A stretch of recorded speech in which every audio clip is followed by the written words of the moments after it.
আসসালামু আলাইকুম প্রিয় মুসলিম ভাইয়েরা আমার, সবাইকে পবিত্র জুমা মোবারক।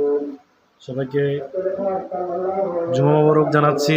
যারা মুসলিম অবশ্যই সকলে নামাজ পড়বেন, দেশ ও জাতির কল্যাণে দোয়া করবেন ইনশাআল্লাহ। আল্লাহ পাক আমাদের বাংলাদেশে রহমত নাজিল করুক, আমিন। সবাইকে ধন্যবাদ। ৫ ওয়াক্ত নামাজ আদায় করার জন্য সকলকে অনুরোধ জানাচ্ছি ইনশাআল্লাহ।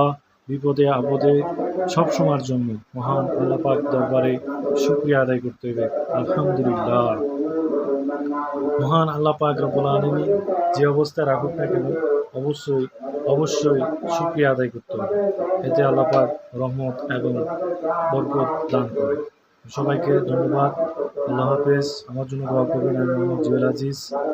দেশ ও জনগণের কল্যাণে দোয়া করি। আল্লাহ পাক সবাইকে রহমত নাজিল করুন, আমিন। আল্লাহ হাফেজ।